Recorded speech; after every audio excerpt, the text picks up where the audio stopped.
Jake Paul posted a video today on his Instagram of him facing off Andrew Tate.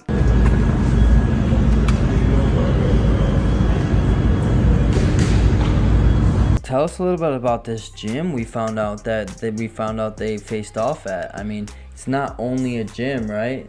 Yeah, dude, it's some crazy shit. It's called the Kamani Club over in Dubai. And, bro, it's some crazy shit. So it's basically like a private car collection / gym. And it's huge in there, and it's just clean. It's like a massive garage, it looks like. And they have it filled with like boxing gyms and equipment just in there, like, and then they'll have it emptied out with like Bugattis and stuff like that. Yeah, like, so it's just basically crazy. a gym with fucking exotic cars, because that's just what Dubai is all about. Yeah. But it's a boxing gym though. So just imagine that type of motivation, just to be training next to a fucking Bugatti. Yeah. I mean, they're not too far in size, but they're about 10 years apart in age. I know Andrew Tate's about 6'3" and Jake Paul's like 6'1", right? Yeah, some shit like that. I mean, it's definitely a fight that could happen size-wise. Andrew Tate has a lot more experience. So I guess it's just a negotiation, and you know how negotiations go with fights. Nobody can ever really come to an agreement. Yeah. But I think this would be a great fight. Jake Paul, he's a new fighter, but he's good. He's growing real fast. I personally myself have seen him train. He was training at the same gym I was training at out here in Vegas. And that guy actually works. He's actually really nice. And actually some world champion was training with him at this gym and said, yo, this guy really has some talent. It's just nobody gives him credit because he's a YouTuber. But then on the other hand, we got Andrew Tate. I mean, he's got a lot more experience. He's older. He's definitely bigger. But the thing is, though, it's kickboxing. Yeah. And so his boxing record is 4-3. And of what I've seen, it said that he lost to, a bunch of unexperienced fighters. So we should see how this works out, because he was a world champion in kickboxing.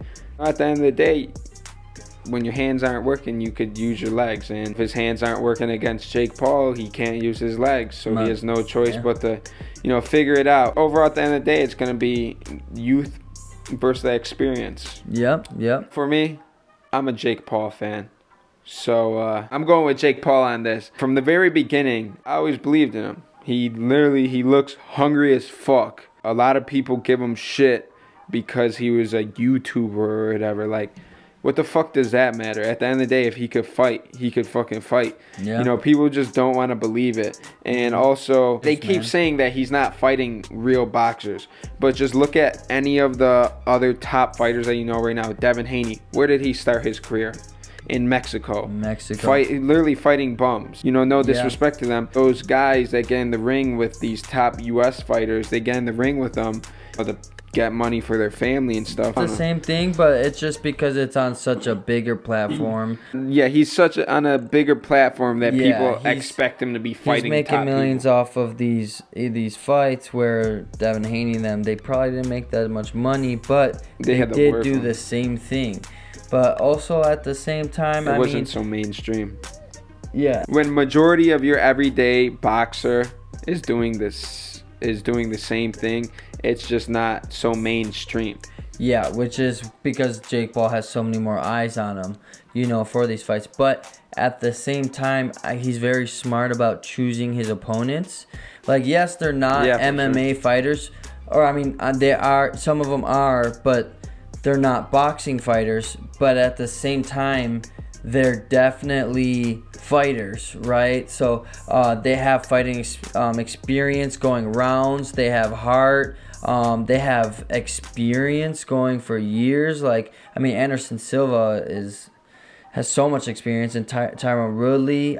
He was a champion. He was champion in UFC not much long before he fought Jake Paul. So this should be an interesting fight. And also, what's interesting about this is, where is this fight gonna be? Because Andrew Tate's never in the U.S.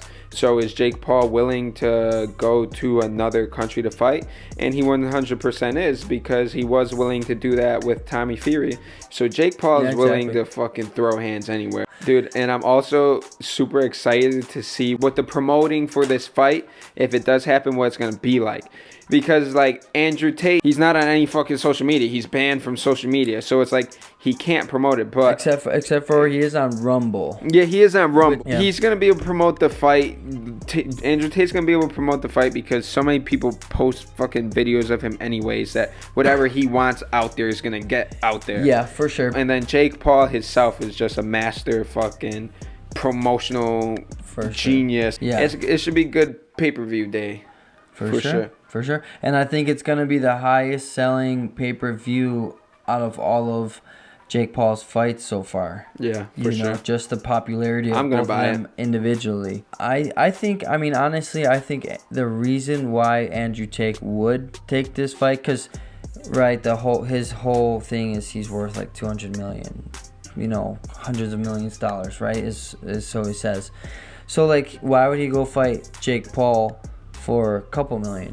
But at the same time, he says it all the time. He's like an adrenaline junkie. So maybe this is just more of the thrill of to help him stay famous after being canceled.